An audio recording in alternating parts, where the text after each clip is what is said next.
Hello good morning दोस्तों। Welcome back to new good way. आज दोस्तों 27 सितंबर 2022 और 27 सितंबर 2022 से संबंधित जो भी डेली करंट अफेयर्स के क्वेश्चन बनते हैं इन्हें हम आज डिटेल से डिस्कस करेंगे। तो 27 सितंबर को कौन सा दिवस मनाया जाता है? तो 27 सितंबर को विश्व पर्यटन दिवस के रूप में मनाया जाता है। जो विश्व पर्यटन दिवस है वो प्रतिवर्ष 27 सितंबर को पर्यटन के महत्व को उजागर करने के लिए दिवस है वो मनाया जाता है, जिसके द्वारा जो रोजगार पैदा करने और दुनिया भर में लाखों लोगों के भविष्य का निर्माण करने में भी मदद करता है। और इसी को मद्देनजर रखते हुए 27 सितंबर को विश्व पर्यटन दिवस के रूप में मनाया जाता है। और आज की वीडियो की आपको पीडीएफ चाहिए तो आप हमारे जो टेलीग्राम ग्रुप है वहां से वीडियो की पीडीएफ है वो प्राप्त कर सकते हैं। और लास्ट में आपको एक क्वेश्चन भी दिया जाएगा जिसका आंसर आपको कमेंट बॉक्स में लिखना है। तो चलिए दोस्तों स्टार्ट करते हैं क्वेश्चन नंबर 1 से। और आज का वीडियो आपको अच्छा लगे तो चैनल को सब्सक्राइब और इसका बेल आइकन है वह जरूर प्रेस करें, ताकि डेली के जो वीडियो अपलोड कर रहा हूं मैं उनका नोटिफिकेशन है वो आपको मिलता रहे। क्वेश्चन नंबर 1 है कि भारत ने पौधे आधारित जो मांस उत्पाद है उनकी पहली खेप है वह किस राज्य से निर्यात है वो की है? तो आंसर है दोस्तों ये गुजरात राज्य से की है। जो भारत है इन्होंने पौधे आधारित जो मांस उत्पाद है, जो मीट प्रोडक्ट है, उनकी पहली खेप गुजरात की खेड़ा जिले से अमेरिका के कैलिफोर्निया को निर्यात की है। और कृषि और जो खाद्य उत्पाद निर्यात प्राधिकरण है इन्होंने शाकाहारी खाद्य श्रेणी के तहत जो पौधे आधारित है जो मांस उत्पादकों की पहली खेप के निर्यात की सुविधा वो प्रदान की है। और इसमें जो ये APEDA है, खाद्य उत्पाद निर्यात प्राधिकरण, इन्होंने ऑस्ट्रेलिया, इजराइल, न्यूजीलैंड और अन्य में जो विभिन्न प्रकार के शाकाहारी खाद्य उत्पाद है उनको बढ़ावा देने की योजना में वो भी बनाई है। अब ये जो निर्यात है इसमें भारत ने अमेरिका के जो कैलिफोर्निया उसके लिए गुजरात के खेड़ा जिले में जो नाडियाड से पादप आधारित जो मांस उत्पाद है उनकी पहली कंसाइनमेंट है वो भेजी है अमेरिका को।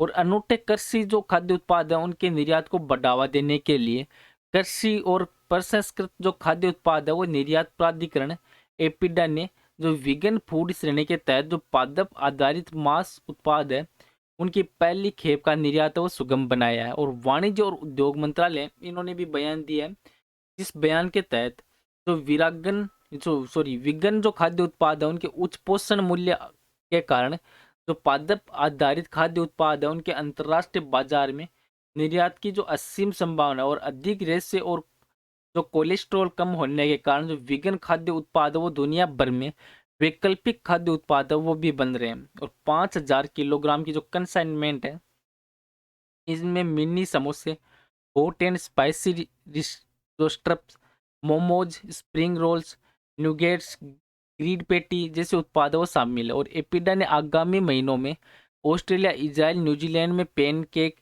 स्नैक्स और चीज जो रहित अन्य उत्पाद हैं उनको निर्यात करने की योजना है वो भी बनाई है। गुजरात राज्य है, तो गुजरात राज्य भारत के पश्चिमी भारत में स्थित एक राज्य है जिसको आप मैप में देख सकते हैं। और इसकी जो उत्तरी पश्चिमी सीमा जो एक अंतर्राष्ट्रीय सीमा जो पाकिस्तान से लगती है। और गुजरात के जो पड़ोसी राज्य हैं जैसे राजस्थान, मध्य प्रदेश, महाराष्ट्र है। और गुजरात के पश्चिम और दक्षिण में अरब सागर भी है। और गुजरात के प्रेजेंट टाइम मुख्यमंत्री हैं भूपेंद्र भाई पटेल और राज्यपाल आचार्य देवव्रत। और गुजरात में टोटल जिले हैं 33। और गुजरात की जो स्थापना है वो 1 मई 1960 को हुई थी। और गुजरात की राजधानी है गांधीनगर। और गुजरात का जो सबसे बड़ा शहर है वो है अहमदाबाद।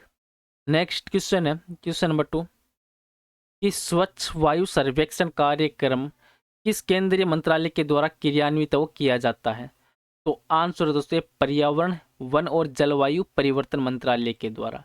जो पर्यावरण, वन और जलवायु परिवर्तन मंत्रालय है वो राष्ट्रीय स्वच्छ वायु कार्यक्रम के तहत जो स्वच्छ वायु सर्वेक्षण कार्यक्रम है वो शुरू करेगा। और स्वच्छ वायु सर्वेक्षण 2025-26 तक जो वायु प्रदूषण को 40% कम करने के लिए जो NCAP है उसके हिस्से के रूप में तैयार की गई जो सिटी एक्शन प्लान है उसको लागू करने के लिए देश के 131 शहरों हैं उनको भी रैंक वो करेगा। और ये जो है सर्वेक्षण है इसमें देश के चुनिंदा शहरों का जो स्वच्छ वायु सर्वेक्षण है वो भी होगा। और इसमें 131 ऐसे शहरों को शामिल किया गया जो राष्ट्रीय स्वच्छ वायु कार्यक्रम के लिए पहले से ही अपनी वायु गुणवत्ता पर काम कर रहे हैं।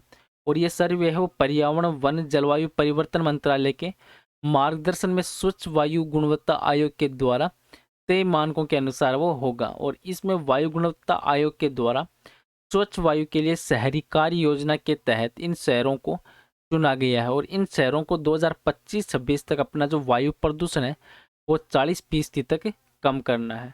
और इन शहरों को आबादी के आधार पर 3 समूहों में बांटा है और इसमें पहले समूह में 10 लाख से भी ज़्यादा आबादी वाले 47 शहर और दूसरे समूह में 3 से 10 लाख की आबादी वाले 44 शहर और तीसरे समूह में 3 लाख से कम आबादी वाले 40 शहर वो शामिल है।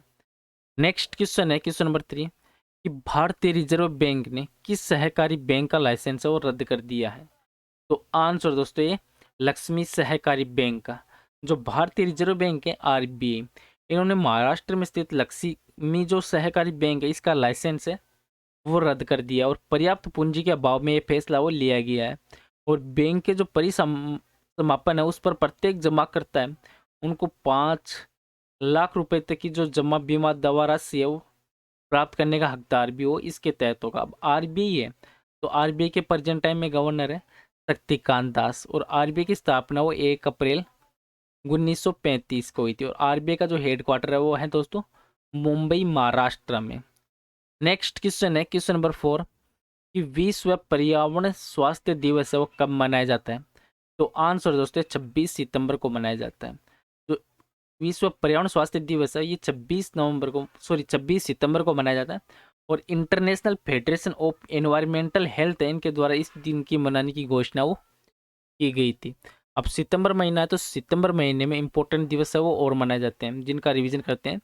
तो 1 से लेकर 7 सितंबर तक राष्ट्रीय पोषण सप्ताह दिवस मनाया जाता है और 2 सितंबर को विश्व नारियल दिवस, 3 सितंबर को गगनचुंबी इमारत दिवस, 5 सितंबर को शिक्षक दिवस, 5 सितंबर को अंतर्राष्ट्रीय चैरिटी दिवस, 7 सितंबर को ब्राजील का स्वतंत्रता दिवस, 8 सितंबर को विश्व साक्षरता दिवस, 8 सितंबर को विश्व भौतिक चिकित्सा दिवस और 10 सितंबर को विश्व आत्महत्या रोकथाम दिवस के रूप में मनाया जाता है। और 11 सितंबर को राष्ट्रीय वन शहीद दिवस, 14 सितंबर को हिंदी दिवस, 14 सितंबर को विश्व प्राथमिक चिकित्सा दिवस, 15 सितंबर को राष्ट्रीय इंजीनियरिंग अभियंता दिवस और 15 सितंबर को अंतर्राष्ट्रीय लोकतंत्रता दिवस और 16 सितंबर को विश्व ओजोन दिवस, 17 सितंबर को विश्व रोगी सुरक्षा दिवस, 21 सितंबर को अंतर्राष्ट्रीय शांति दिवस, 23 सितंबर को अंतर्राष्ट्रीय सांकेतिक भाषा दिवस और 25 सितंबर को विश्व बेटी दिवस और 25 सितंबर को विश्व पर्यावरण स्वास्थ्य दिवस के रूप में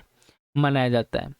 नेक्स्ट क्वेश्चन है क्वेश्चन नंबर 5 है कि सैंपल रजिस्ट्रेशन सिस्टम है SRS, इस रिपोर्ट के अनुसार भारत में 2020 में 5 वर्ष से कम जो बच्चे हैं उनकी मृत्यु दर कितनी है। तो आंसर दोस्तों 32। जो भारत के रजिस्ट्रार है जनरल के द्वारा एक रिपोर्ट है वो जारी की गई है SRS sample registration system report 2020 2020 जो रिपोर्ट है इसके अनुसार देखें तो भारत में जो IMR U5MR और NMR ये रिपोर्ट है इसमें प्रगतिशीलता वो काफ़ी कम देखी जा रही है और 2019 में 35 प्रति 1000 जीवित जन्मों के मुकाबले में 2020 में 5 साल से कम उम्र के बच्चों की मृत्यु दर है वह 32 प्रति 1000 जीवित जन्मों पर दर्ज वो की गई है। और इस रिपोर्ट के अनुसार देखिए तो भारत में 5 साल से कम आयु में जो मृत्यु दर है वो 2019 में प्रति 1000 जीवित शिशुओं में 35 थे और मुकाबले में 2020 में ये घटकर 32 रह गई है। और सबसे अधिक गिरावट वो उत्तर प्रदेश और कर्नाटक राज्य में दर्ज की गई है। और भारत के जो महापंजीयक के द्वारा ये रिपोर्ट है उसके अनुसार देश में 2014 में शिशु मृत्यु दर 5 साल से कम उम्र के शिशुओं की मृत्यु दर है वो नवजात मृत्यु दर में भी कमी है देखी जा रही है। और इस गिरावट के बावजूद जो राष्ट्रीय स्तर पर प्रत्येक 35 शिशुओं में से एक है, ग्रामीण क्षेत्रों में प्रत्येक 32 शिशुओं में से एक और शहरी क्षेत्रों में 52 शिशुओं में से एक है, उनकी अभी भी जन्म के 1 वर्ष के भीतर वो मृत्यु वो हो जाती है।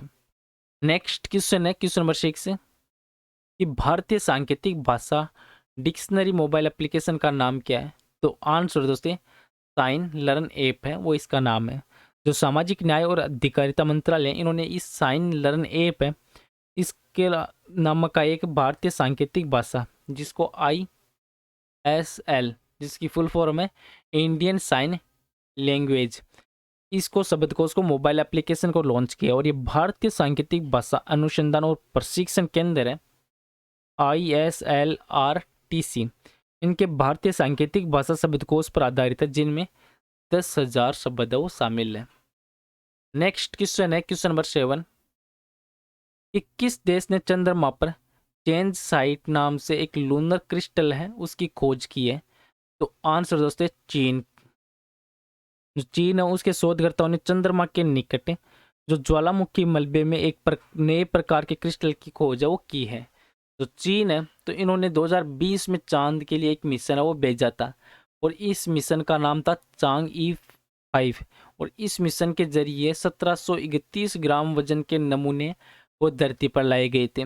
और अब इन नमूनों के जरिए चीन के वैज्ञानिकों ने बड़ी खोज की है, और चीन के वैज्ञानिकों ने चांद पर एक नए खनिज की खोज है वो कर डाली है, और चांद की सतह पर एक नए खनिज की खोज करने वाला चीन है वो तीसरा देश भी बन चुका। और इससे पहले अमेरिका और सोवियत संघ ने यह कारनामा वो किया था।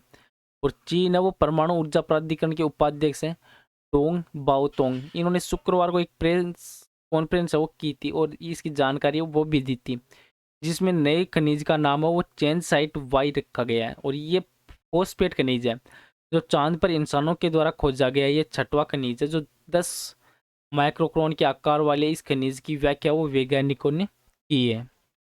नेक्स्ट क्वेश्चन है क्वेश्चन नंबर 8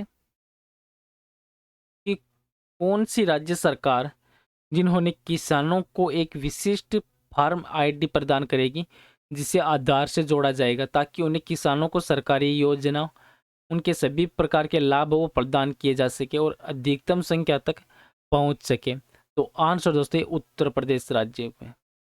जो उत्तर प्रदेश सरकार है इन्होंने किसानों को एक विशिष्ट फार्म आईडी है वो प्रदान करेगी, जिसमें सरकारी योजनाओं के सभी लाभ है वो इनमें जोड़े जाएंगे।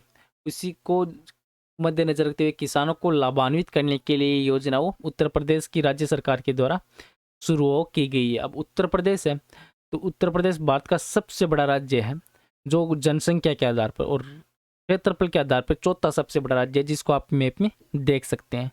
और उत्तर प्रदेश राज्य के जो पड़ोसी राज्य हैं जैसे उत्तराखंड, हिमाचल प्रदेश, हरियाणा, दिल्ली, राजस्थान, मध्य प्रदेश, छत्तीसगढ़, बिहार, झारखंड, और उत्तर प्रदेश के पूर्व में है नेपाल। और उत्तर प्रदेश के प्रेजेंट टाइम मुख्यमंत्री योगी आदित्यनाथ, और राज्यपाल है आनंदीबेन पटेल। और उत्तर प्रदेश में टोटल जिले हैं 75। और उत्तर प्रदेश की जो को राज्य का दर्जा मिला था वो 24 जनवरी 1950 को मिला था, और उत्तर प्रदेश की राजधानी है लखनऊ। नेक्स्ट क्वेश्चन है क्वेश्चन नंबर 9 कि इलेक्ट्रॉनिक्स और सूचना प्रौद्योगिकी राज्य मंत्री हैं राजीव चंद्रशेखर, इन्होंने भारत की पहली लिथियम आयन सेल निर्माण सुविधा का जो प्री प्रोडक्शन है रन है ये किस राज्य में शुरू किया गया है? तो आंसर दोस्तों ये आंध्र प्रदेश राज्य में शुरू किया गया। जो राजीव चंद्रशेखर है इन्होंने आंध्र प्रदेश के जो तिरुपति में भारत की पहली जो लिथियम आयन ऑयल सेल है इस निर्माण सुविधा का प्री प्रोडक्शन है वो रन है इसको लॉन्च किया है। और ये अत्याधुनिक सुविधा वो चेन्नई में स्थित मुनोथ इंडस्ट्री लिमिटेड है उनके द्वारा 165 करोड़ रुपए के परिवेश से स्थापित है वो की जाएगी। अब आंध्र प्रदेश राज्य है तो आंध्र प्रदेश भारत के दक्षिणी पूर्वी तट पर स्थित एक राज्य है जिसको आप मैप में देख सकते हैं। और क्षेत्रफल के अनुसार ये भारत का 7वां सबसे बड़ा और जनसंख्या के आधार पर भारत में 5वां सबसे बड़ा राज्य है जिसको आप मैप में देख सकते हैं।